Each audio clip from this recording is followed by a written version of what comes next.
Laura Smet, bonjour. Bonjour. Vous êtes à l'affiche d'Insoupçonnable de Gabriel Baumin, film qui sort demain avec Charles Berling, Marc-André Grondin, film dans lequel vous incarnez une jeune femme manipulatrice qui rêve de Oui, réussite, d'argent, le tout sur fond de monde des affaires à Genève. C'est un thriller psychologique, c'est un film noir.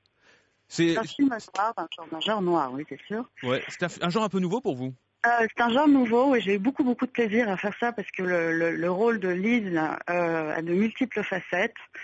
J'ai été très guidée de toutes les façons dans différents styles de Lise parce qu'il y a une Lise qui est tout à fait comme une jeune fille d'aujourd'hui, comme moi. Il y a une Lise qui est une call girl. Il y a une Lise qui est mariée donc au personnage de Charles Berling. Mhm. Et donc voilà, donc tout ça dans un repérage du temps était plutôt agréable à faire. Donc je le disais, un film psychologique. Vous êtes toujours Oui. habitué à des rôles un petit peu durs, un petit peu sombres, mais je lisais en même temps que vous rêvez d'être l'héroïne d'une comédie romantique, comme L'Arnaqueur. J'aimerais beaucoup tourner dans une comédie romantique. J'aimerais beaucoup. C'est vrai qu'on a envie de changer, quoi. J'avais eu le plaisir de tourner avec Pascal Thomas dans L'Heure Zéro. J'avais pris beaucoup de plaisir, mais c'est vrai que puisque vous me demandez ça, j'aimerais beaucoup faire une comédie romantique, oui. Laura, vous dites que vous êtes entrée trop tôt dans le monde des adultes, que cette entrée dans le monde des adultes, elle correspond à votre premier rôle dans Les Corps Impatients en 2002. Vous aviez 19 ans. À ce moment-là, vous quittez l'appartement que vous partagez avec votre mère. Oui. Vous avez le sentiment aujourd'hui d'avoir sauté des étapes et que vous en payez le prix maintenant? Oh non, je pense que je regrette rien. J'ai fait des erreurs, mais des erreurs de jeunesse, je pense qu'on en fait tous. C'est quoi les erreurs de jeunesse pour vous? Écoutez, les erreurs de jeunesse, c'est de voir des gens qui sont pas tout à fait fréquentables. J'ai été, mais de toutes les façons, très très jeune. J'ai été dans le monde des adultes. J'ai grandi avec mon père et ma mère entre les plateaux de tournage et puis les tournées où j'ai quand même vu beaucoup de choses qu'un enfant n'a pas l'habitude de voir, mais en même temps ça m'a appris et ça m'a solidifié pour la suite. Vous parlez de gens pas fréquentables. À qui pensez-vous? Oui, À quel genre ça de m'est personnes? arrivé. Je pense que ça arrive à beaucoup de gens malheureusement. Mais à quel genre de personnes pensez-vous en ce qui vous concerne? Non, mais ça je peux pas dire ça comme ça. Non, je vous demande pas Je crois des que c'est noms, pas hein. connaissant. Je vous demande pas des noms. Non, ah bon, quand même. Non, des gens fréquentables, des gens de la nuit en tout cas. Moi j'ai connu ça en tout cas à un moment donné et puis voilà, mais c'est des erreurs qu'on fait à un moment donné de toutes les façons. Ce qui vous a mené à certains excès peut-être auxquels vous n'étiez pas préparé. C'est ça, exactement. Mais de toutes les façons, quand on commence dans ce métier, on peut avoir les pieds qui touchent plus terre à un moment donné. Puis il y a beaucoup de gens qui viennent vous groupiller autour de vous pour essayer de vous faire chuter. Mais ça, il faut se préparer un peu à ça. Et puis moi, ça allait très très vite. Et c'est vrai que je m'étais pas vraiment préparée à ça puisque j'étais plutôt j'ai eu une enfance très douce et très calme et bercée par ma mère qui était quand même qui a vraiment les pieds sur terre. Donc c'est vrai qu'à un moment donné, je me suis envolée peut-être un petit peu trop vite. C'est curieux de dire que vous n'étiez pas préparé à ça alors que vous avez une mère célèbre, Non, un, un oui, mais père j'étais très célèbre préparée. aussi, et donc on peut se dire qu'a priori vous connaissiez, vous le disiez vous-même à l'instant que vous étiez avec vos parents régulièrement sur un plateau de télé ou sur une tournée, donc on peut Oui, mais penser que vous j'étais étiez... très protégée parce que eux avaient les pieds complètement sur terre et c'est des gens qu'on respecte beaucoup. Hmm. Donc j'ai pas vu l'autre côté de la facette qui peut être aussi quelque chose de cruel, un monde cruel. Hein. La presse, les journalistes, les paparazzi aussi, vous avez grandi avec eux à cause de vos parents évidemment, et ça a toujours fait partie de votre quotidien. Est-ce que c'est Oui. quelque chose qui est difficile pour vous à vivre et à assumer maintenant que cette presse s'intéresse à vous directement et pas juste à la relation que vous avez avec vos parents? Écoutez, moi, je trouve que c'est un métier vraiment pas très intéressant, paparazzi. Hmm. Je trouve ça dégradant, ça peut vraiment faire du mal, briser une carrière. Voilà, ils se rendent pas compte après ce que ça inflige à la personne, mais bon, pas non plus. Et les journalistes, écoutez, quand c'est des gens sympathiques comme vous, tout va bien. Et quand c'est des gens qui posent 50 milliards de fois la même question, qu'on connaît par cœur la réponse, bon, c'est pas très intéressant. Moi, ce que j'aime surtout, c'est de parler de mon métier et de défendre un film que j'aime. Ouais. Voilà. Alors pardonnez-moi, je vais encore en parler quelques secondes si vous le permettez.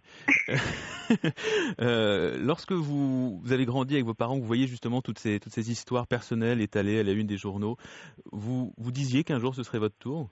Non, parce que moi je voulais pas du tout. Non, puis moi si vous voulez, je suis un peu Obélix quoi. Je suis tombée dedans quand j'étais petite.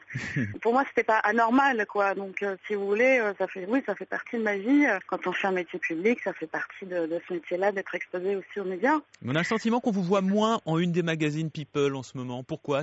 Vous arrivez à contrôler, à maîtriser ça? J'arrive à contrôler, bah oui, parce qu'on a mûri, on se montre moins. C'est facile de se montrer, d'être vu. Mais voilà, moi j'ai une vie. Vous l'avez recherché un moment? Vous avez le sentiment de l'avoir recherché un moment? Ah non, pas du tout, pas du tout. Mais j'ai été avec quelqu'un de connu, donc déjà ça n'aide pas. Moi j'ai une vie très calme, donc je crois que ça intéresse beaucoup moins de monde. Je sors de mon terrier juste pour défendre des films. Vous adorez Marie-Antoinette. Qu'est-ce qui vous plaît tant dans le destin tragique de cette femme? Bah non, mais c'est l'inconscience qu'avait cette jeune fille et c'est quand même l'histoire d'une fille qui s'est fait quand même emprisonner contre son gré. Et elle a un destin incroyable, mais elle voulait juste vivre et être libre et s'amuser. Et en fait, on a fait une espèce de sorcière, quoi. Donc j'ai beaucoup aimé le film de Sofia Coppola en tout cas, mais je trouve que c'est une vie assez fascinante, ouais. Laura, pour les Français, vous avez d'abord été une chanson. À quel âge vous avez compris que votre père chantait une chanson sur vous? Toujours pas maintenant. Toujours pas maintenant, non, c'est quoi, vous savez, pour moi, c'est pas une chanson sur moi, oui, je pense que pour les gens, ça veut dire beaucoup de choses. Moi, c'est juste une belle preuve d'amour, en tout cas, qu'il m'a fait. Donc, on aimerait tous avoir une chanson, je pense. Non, moi, si vous voulez, quand j'étais petite, je me rendais pas compte, j'avais tout Bercy qui se retournait vers moi quand il chantait cette chanson. Ça fait un drôle d'effet, c'est sûr. mais c'est touchant, quoi. C'est une belle preuve d'amour, si vous voulez que je vous dise. Je sais que vous n'aimez pas tellement en parler, mais je suis quand même obligé de vous poser la question. La presse se fait écho ces derniers temps de tension entre votre père et vous. Comment vous réagissez à ces articles? De tension entre mon père et moi? Ouais, il n'y a absolument pas de tension entre mon père et moi. Vous savez, les médias racontent tout et n'importe quoi. C'est pour ça que je préfère vous poser la question directement.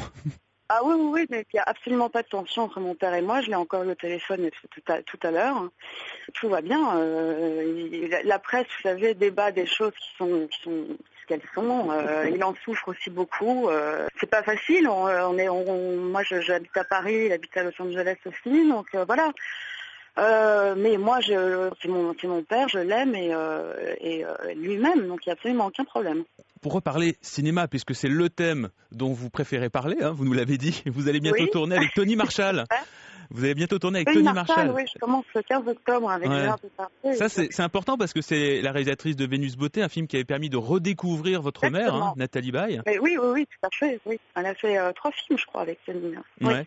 Et là, c'est intéressant parce qu'il y aura Isabelle Huppert. Gérard Depardieu, Isabelle Huppert, oui. En tout cas, Laura, ce matin, on vous entend heureuse, gaie, ça fait plaisir. Parce que... écoutez, oui.